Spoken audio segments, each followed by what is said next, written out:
जय गुरु जी की। शिव पुराण पार्ट 3। आपने फर्स्ट में कहानी सुनी उद्धार की, सेकंड में सूत जी ने किस लिए शिव पुराण कहा, समस्त संसार के निवारण और कल्याण के लिए। अब 3 सूत जी कहते हैं, साधु आत्माओं, आपने बहुत अच्छी बात पूछी है। आपका यह प्रश्न तीनों लोकों का हित करने वाला है। मैं गुरुदेव भगवान व्यास का स्मरण करके आप लोगों को स्नेह यह विषय का वर्णन करूंगा। आप आदर पूर्वक सुने। सबसे उत्तम जो शिव पुराण है वह वैदिक संसार वर्चस्व तथा वक्ता और श्रोता समस्त पापों का नाश करने का और उद्धार करने वाला है। इतना ही नहीं, परलोक में पुरुषार्थ और वस्तु को देने वाला है। वक्ता और श्रोता वो होता है, वक्ता बोलने वाला, श्रोता सुनने वाला। दोनों के इसमें पाप नाश हो जाते हैं जो लोग शिव पुराण सुनते हैं, और ये परलोक में भी आपको कामयाब और यहाँ भी आपको सुख देने वाला होता है। इसे कलमश विषय विनाश करने वाला उत्तम भगवान शिव उत्तम यश का वर्णन है।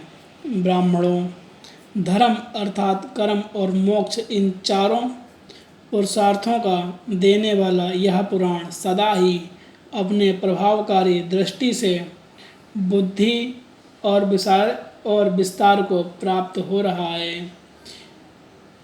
उस सर्वोत्तम शिव पुराण के अध्ययन मात्र से ही कलयुग के पाप नाश और जीवन श्रेष्ठ उत्तम गति को प्राप्त हो जाएगा।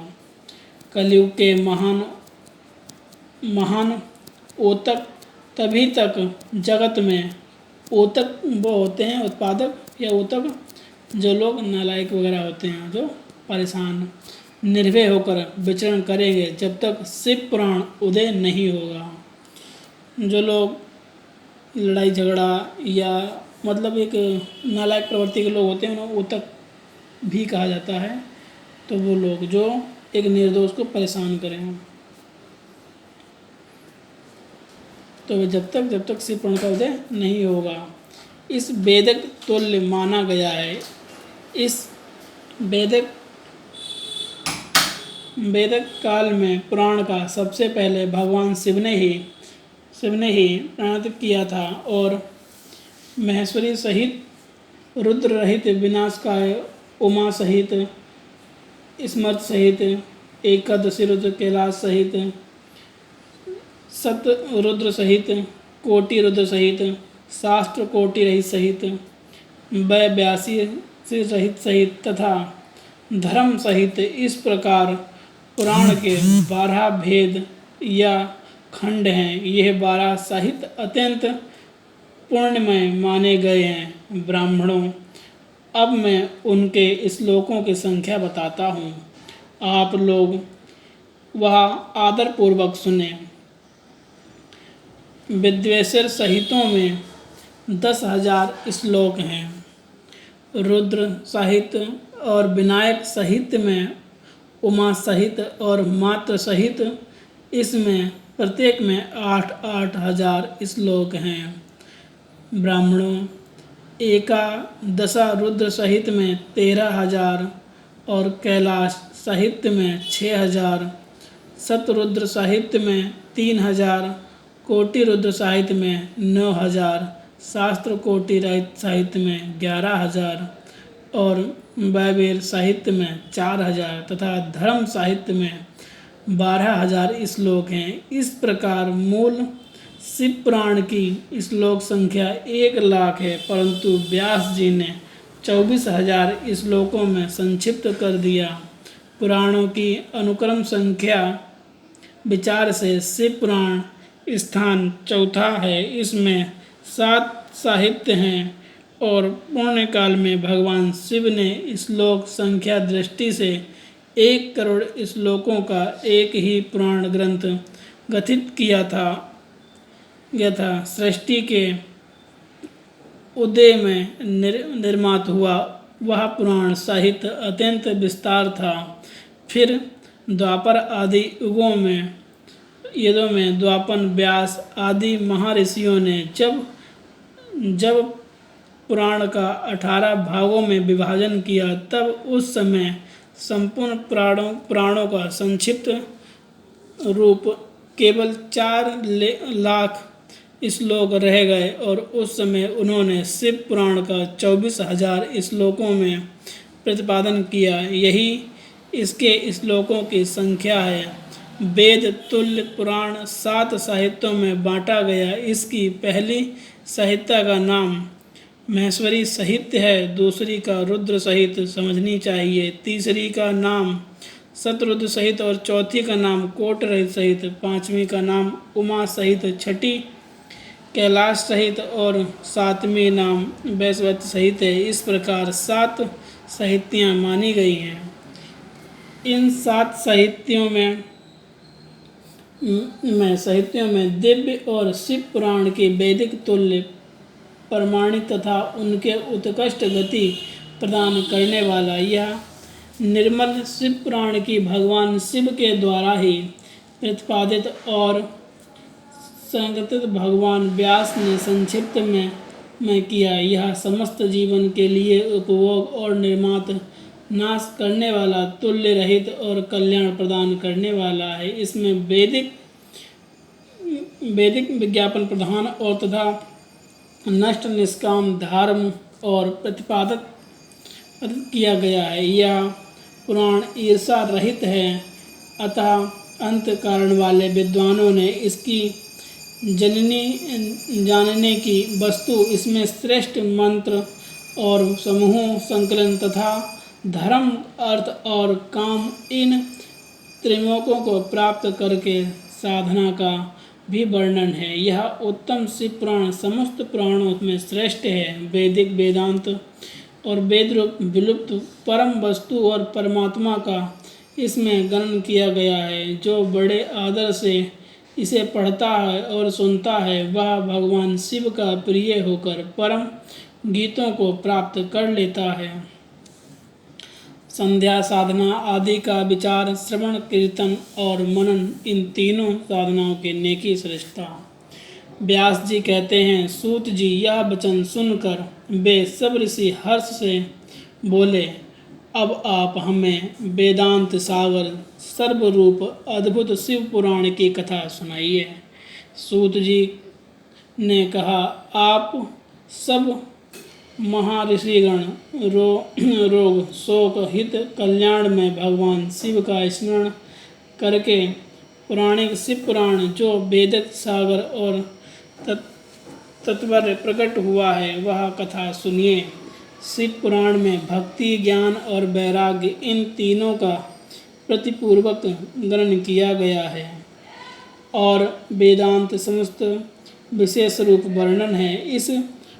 इस वर्तमान कल्प में आप जब सृष्टि कर्म आरंभ हुआ था, उन दिनों 6 कुलों के हर्ष और परमार्थ वाद विवाद करते हुए कहने लगे, अमुका वस्तु सबसे उत्कृष्ट है, अमुका नहीं है। इसमें विवाद में अत्यंत महान रूप धारण कर लिया।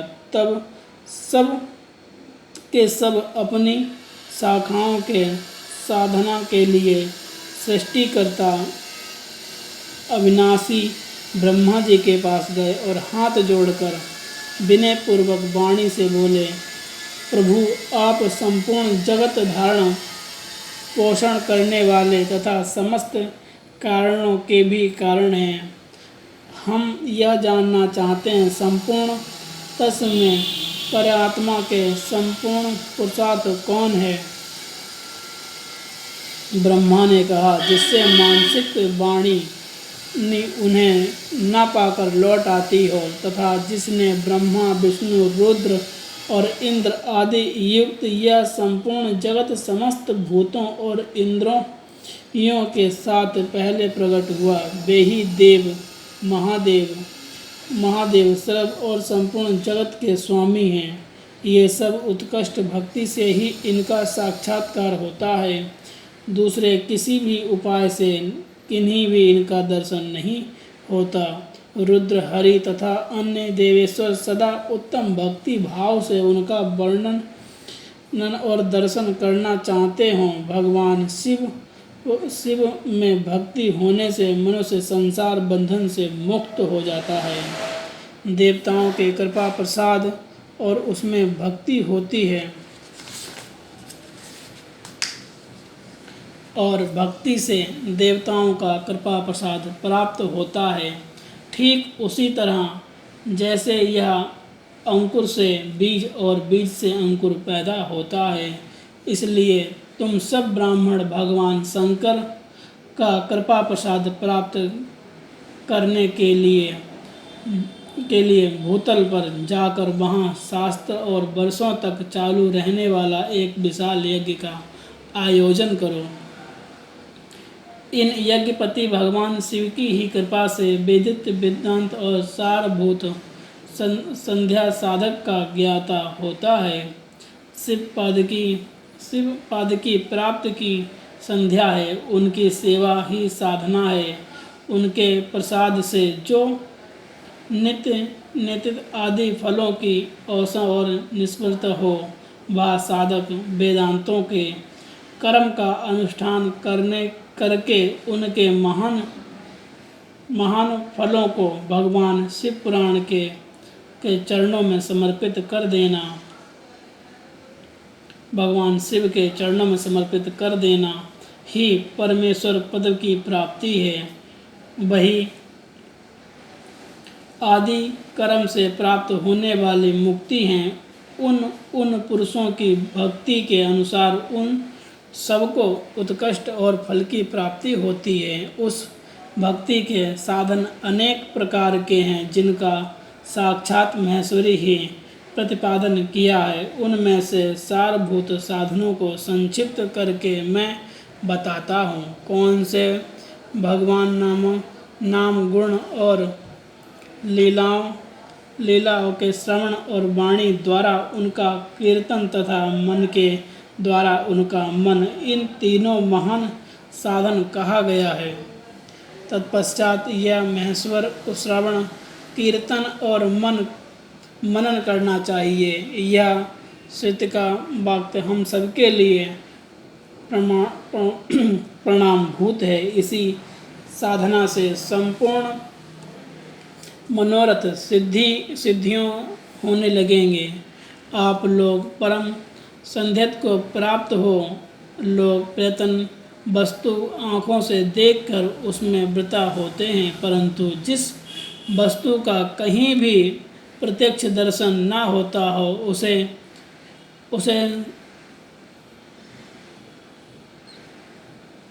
श्रवण द्वारा जानकर मनुष्य उनकी प्राप्ति के लिए चेष्टा करता है। अतः पहला साधन श्रवण है। उनके द्वारा गुरु के मुख से तत्व को सुनकर श्रेष्ठ बुद्धि देने वाला विद्वान पुरुष अन्य साधन कीर्तार्थ एवं मन की सिद्धि करके क्रम और मन प्राप्ति के लिए साधना की अच्छी तरह साधना कर लेने पर उनके द्वारा समलोक आदि क्रम से धीरे धीरे भगवान शिव का संयोग प्राप्त होता है। पहले सारे अंगों के रोग नष्ट हो जाते हैं, फिर सब प्रकार का लौकिक आनंद भी विनय हो जाता है। भगवान शंकर की पूजा करके नामों के जप तथा उनके गुण रूप और विशाल और नामों को युक्तिपरायण चिंतन के द्वारा जो निरंतर परिसाधन और चिंतन होता है, उसी को मनन कहा जाता है। महेश्वरी की कृपा दृष्टि उपलब्ध होती है, उसे समस्त श्रेष्ठ साधनों में प्रधान और प्रमुख कहा गया है। सूत जी कहते हैं, मुनीश्वर, इस साधना का महत्व बताने का प्रसंग मैं आप लोगों के लिए एक प्राचीन वेदांत वर्णन करूँगा, उसे ध्यान देकर आप सुने। पहले की बात है, महेश्वर मुनि पुत्र मेरे गुरुदेव व्यास देव जो सरस्वती नदी के सुंदर तट पर तपस्या कर रहे थे, एक दिन सूर्य तुल्य तेजस्वी विनय यात्रा करते हुए भगवान सनत कुमार आकर्षित हुए वहाँ जा पहुँचे। उन्होंने मेरे गुरु को वहाँ देखा और वे ध्यान मगन थे। उनसे जगाने पर उन्होंने ब्रह्मपुत्र सनत कुमार जी को अपने सामने उपस्थित देखकर वे बड़े खुश हो उठे और उन्होंने चरण में प्रणाम करा और बैठने योग्य आसन भी आकर्षित किया। तब प्रसन्न हुए भगवान सनत कुमार विनय भक्ति भाव से खड़े हुए व्यास जी से गंभीर वाणी में बोले, मुनि तुम संत वस्तु का चिंतन ना करो, वह सत्य पदार्थ भगवान शिव ही हैं जो तुम साक्षात दर्शन विषय होंगे। भगवान शिव, शंकर, श्रवण, कृतार्थ और मनन ये तीनों महत्व साधन कहे गए हैं। ये तीनों ही वैदिक समाप्त और परिपूर्ण काल में दूसरे दूर दूर के साधनों के नाम में पड़े हुए हैं। घूमता घामता वेदांत में जा पहुंचा, तपस्या करने लगा और वेदांत महेश्वर शिव की आज्ञा से मुझ पर बड़ी दया हुई है। वे सब साक्षी और देवगण स्वामी भगवान नंदेश्वर मुझे स्नेहपूर्वक मुक्ति का उत्तम साधन बताने वाले हुए। भगवान शंकर श्रवण, कृतार्थ और मनन ये तीनों साधन वेद समस्त हैं और मुक्ति के साधक कारण हैं। यह बात स्वयं भगवान शिव ने मुझसे कही। अतः ब्राह्मण तुम श्रवण आदि तीनों साधन नेक ही हो, अनुष्ठान करो। व्यास जी ने बारंबार ऐसा कहकर अनुगामी ब्रह्मपुत्र सनत कुमार परम सुंदर धामों को चले गए। इस प्रकार पूर्व काल इस उत्तम व्रत का मैंने संक्षेप में वर्णन किया है। ऋषि बोले, सूत जी, श्रवण आदि तीनों साधनों के अपने मुक्ति उपाय बताया है, किंतु जो श्रवण आदि तीनों साधनों में असमर्थ हो वह मनुष्य किस उपाय का अवलंबन करे और करके मुक्ति हो सकता है? किस साधना भूत कर्म के द्वारा बिना यत्न से ही मोक्ष मिल सकता है? भगवान शिव के लिंग एवं साकार अनुग्रह पूजा करके रहस्य वर्णन।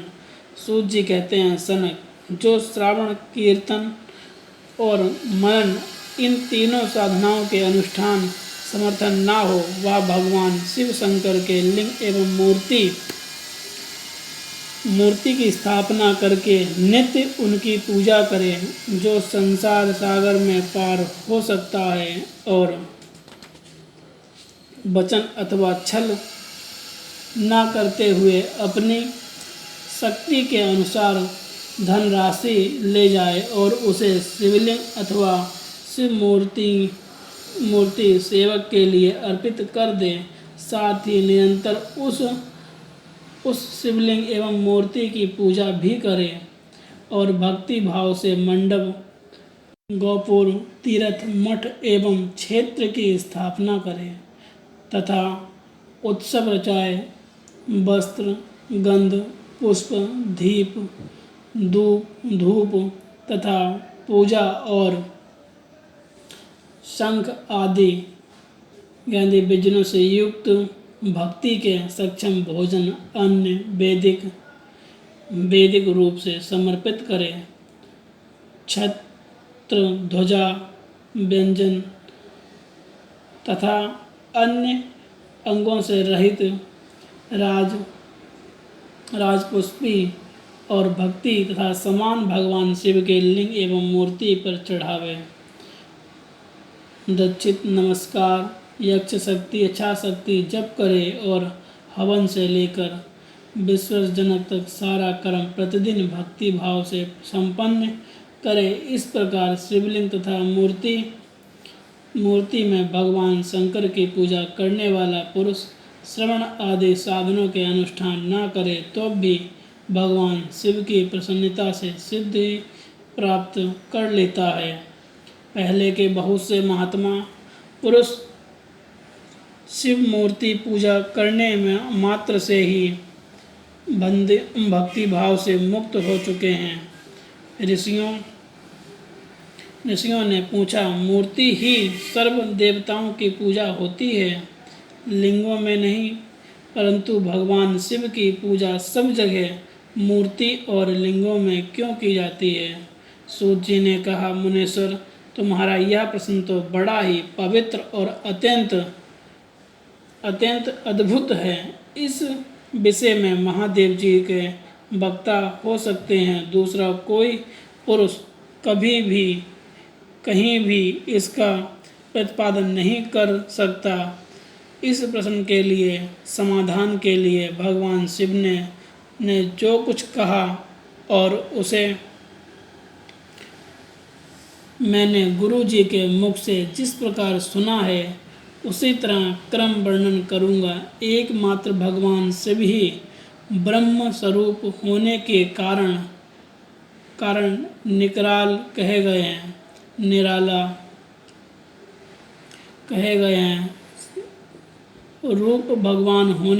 निराला भगवान होने के कारण ही उन्हें सकल भी कहा गया है, इसलिए वे सकल और निसकल दोनों हैं। शिव के सकल निकराल होने के कारण उनकी पूजा का आधारभूत लिंग भी है। निकराल ही प्राप्त हुआ, इसमें शिवलिंग शिव के निकराल स्वरूप प्राप्ति है। इस तरह शिव के सकल होने के कारण उनकी पूजा का आधारभूत विनिग्रह सकारा प्राप्त होती है, अर्थात शिव का साकार विनिग्रह उनके साकार स्वरूप का प्रतीक होता है। सकल और अकल समस्त अंग आकर्षित सकार और अंग आकर्ष के अर्थात रहित निरंकार रूप से होने से ही वे ब्रह्म शब्द से कहे जाने वाले परमात्मा हैं। यही कारण है कि सब लोग लिंग निगार मूर्ति साकार दोनों में ही सदा भगवान शिव की पूजा करते हैं और शिव के भिन्न जो दूसरे देवता साक्षात ब्रह्म नहीं हैं, इसलिए कहीं भी उनके लिए निरंकार लिंग नहीं उपलब्ध है। भगवान साक्षात ब्रह्म है। पूर्व काल में बुद्धिमान ब्रह्मपुत्र सनत कुमार ने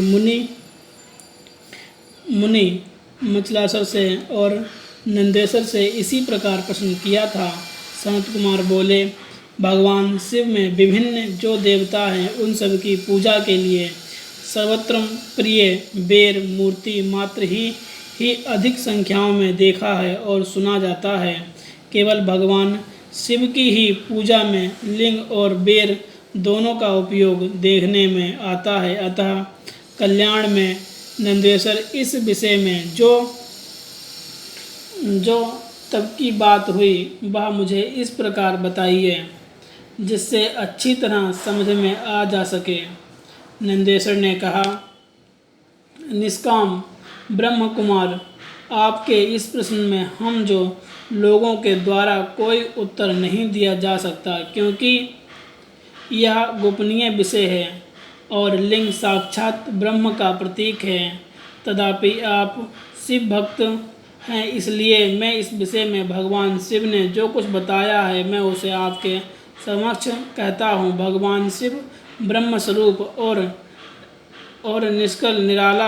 निकराल हैं, इसके लिए उन्हें उनकी पूजा में निष्काल लिंग का उपयोग होता है। संपूर्ण वेदों का यही मत है। सनत कुमार बोले, महाभाग्य योगी योगी इंद्र अपने भगवान शिव तथा अपने भगवान शिव के लिंग की पूजा का विषय बताया गया है, क्योंकि बाकी कोई भी संपूर्णतः ब्रह्म नहीं है और निराकार नहीं है।